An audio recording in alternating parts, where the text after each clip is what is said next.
রবিবার শিক্ষামন্ত্রী ব্রাত্য বসু পরিচালিত হুব্বা সিনেমার চিত্রনাট্য বই আকারে প্রকাশ করা হলো।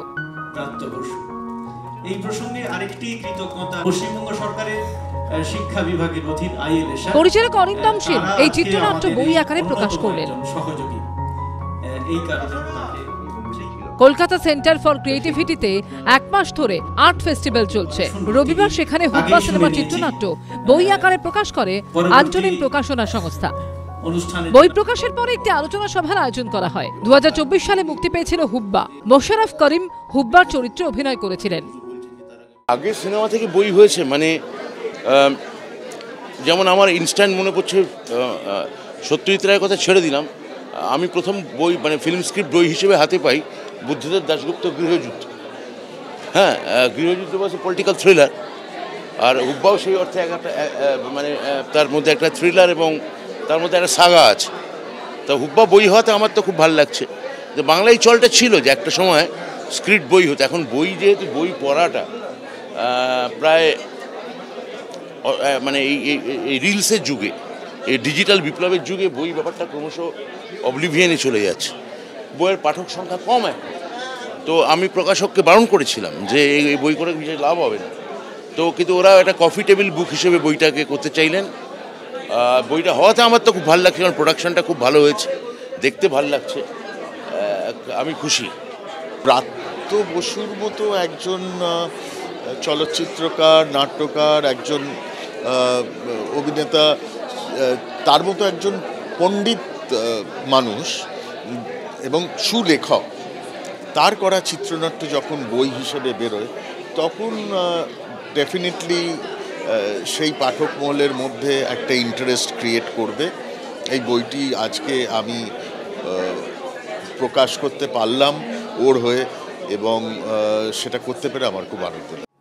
90 দশকের শেষের দিকে উত্থান ঘটে হুগলির ডন খ্যাত হুব্বা শ্যামল নামে এক গ্যাংস্টারের। 2011 সালে তিনি খুন হন। তার জীবনের উপর নির্ভর করে হুব্বা তৈরি হয়েছিল। এবিপি আনন্দ।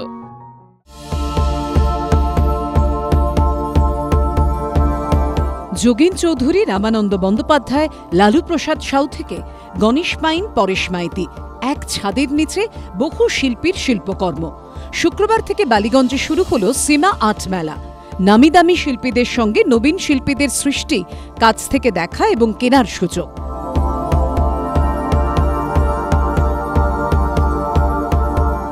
দুটো প্রয়োজনীয়তা আছে। একটা হলো মানুষকে আর্টের কাছে নিয়ে আসা।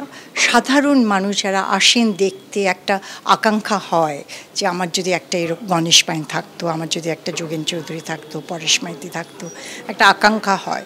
কিন্তু সেই আকাঙ্ক্ষাটা সত্যি দামের দরুন পূরণ করা খুব ডিফিকাল্ট। তো এই প্রজেক্টটা এই আর্টিস্টরাই আমাদের সঙ্গে আলোচনা করে, আমরা তাদের সঙ্গে আলোচনা করে এটার ব্যবস্থা করেছি।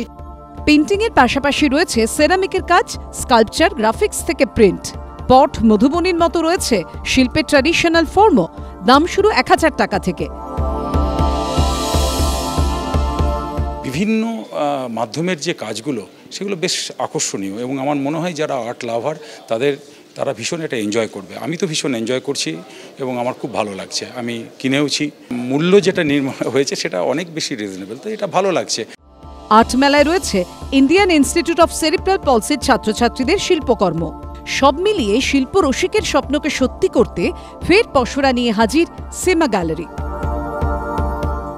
একটা ছাদের তলায় নানান ধরনের, মানে ইন্ডিয়ার মধ্যে ভারতের বিভিন্ন প্রান্ত থেকে বিভিন্ন ধরনের আঁকা, এটা আর একটা অ্যাফোর্ডেবল অ্যামাউন্টের মধ্যে, সেই জন্য আমি আসি সীমা আর্ট গ্যালারিতে।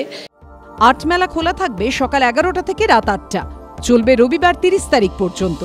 অরিত্রিক ভট্টাচার্য রিপোর্ট, এবিপি আনন্দ, কলকাতা। এবিপি আনন্দ, এগিয়ে থাকে, এগিয়ে রাখে।